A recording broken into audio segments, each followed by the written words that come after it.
नमस्कार, स्वागत आहे तुमचं आपल्या या चॅनलमध्ये। आज आपण पाहणार आहोत बिस्किटापेक्षाही खुसखुशीत अशी शंकरपाळ्याची रेसिपी आणि तीही अगदी सोप्या पद्धतीने। चला तर मग रेसिपीला सुरुवात करूया।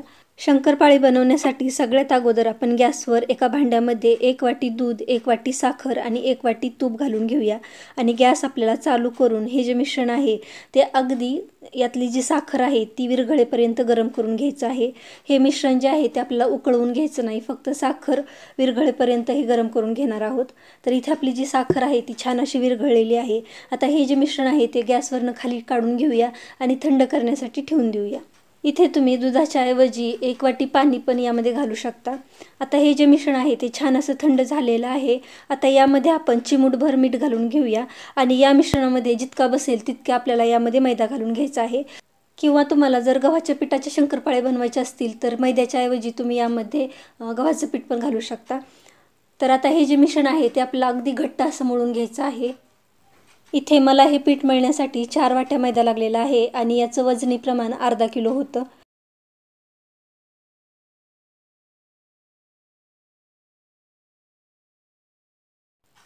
इथे बघू शकता या प्रकारे आपण हे जे पीठ आहे ते मळून घेतलेलं आहे आणि हे पीठ आपल्याला भिजत वगैरे ठेवण्याची काही गरज लागत नाही। डायरेक्टली तुम्ही हे शंकरपाळे करायला घेऊ शकता। इथे मी हे पीठ भिजत वगैरे काही ठेवलेलं नाही, डायरेक्टली मी शंकरपाळे तयार करायला घेतलेला आहे। आता त्या पिठातलं आपण शंकरपाळ्याची लाटी बनवण्यासाठी पीठ घेतलेलं आहे। ही जी लाटी आहे ती आपल्याला एकदम पातळ पण नाही आणि जास्त जाड पण ठेवायचं नाही, मीडियम अशी लाटायची आहे।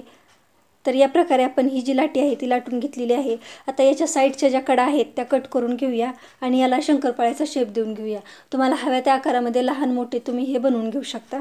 या शंकरपाळ्याला लेयर्स येण्यासाठी 2-3 घड्या करण्याची पण गरज लागत नाही, अगदी एका घडीतच खुसखुशीत असे शंकरपाळे तयार होतात। तर आपण मध्यम आकाराचे शंकरपाळे तयार करून घेतलेले आहेत आणि याची साईज बघा तुम्ही, अगदी छोटी आहे तरी पण हे छान असे फुलतात। आणि जे राहिलेले शंकरपाळे आहेत ते पण याच प्रकारे आपण तयार करून घेऊया। इथे आपले जे शंकरपाळे आहेत ते सगळे तयार करून झालेले आहेत। आता आपण हे तळून घेऊया। तळण्यासाठी आपण एका गॅसवर कढईमध्ये तेल गरम करण्यासाठी ठेवलेलं आहे। तेल आपल्याला मध्यम गरम करून घ्यायचं आहे। अगदी कडकडीत गरम केलं तर शंकरपाळे फक्त वरून तळतात आणि आतनं तसेच कच्चे राहतात आणि कमी गरम केलं तर शंकरपाळे तेलात विरघळण्याची शक्यता असते। मध्यम गरम तेल कसं ओळखायचं तर एक शंकरपाळा तेलात टाकून पाहायचा आणि त्याला छान असे बुडबुडे आले तर समजायचं आपलं जे तेल आहे ते छान असं गरम झालेलं आहे।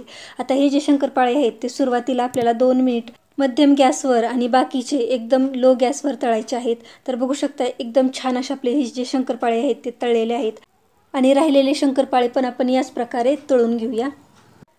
तुम्ही जर या प्रमाणात आणि या प्रकारे जर ह्या छोट्या छोट्या टिप्स फॉलो करून हे शंकरपाळे तयार केले तर तुमचे जे शंकरपाळे आहेत ते अगदी परफेक्ट होतील। बिस्किटापेक्षाही खुसखुशीत हे शंकरपाळे तयार होतात।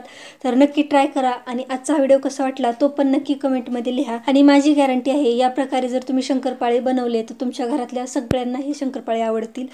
जर तुम्ही आणखीनही माझ्या चॅनलला सबस्क्राईब केलं नसेल तर प्लीज सबस्क्राईब करा, या व्हिडिओला लाईक करा आणि तुमचे जर मला काही सजेशन्स असतील तर ते पण नक्की कमेंटमध्ये लिहा। आजचा हा व्हिडिओ पाहिल्याबद्दल खूप खूप धन्यवाद। भेटूया आपण अशाच एका पुढच्या व्हिडिओमध्ये, तोपर्यंत बाय।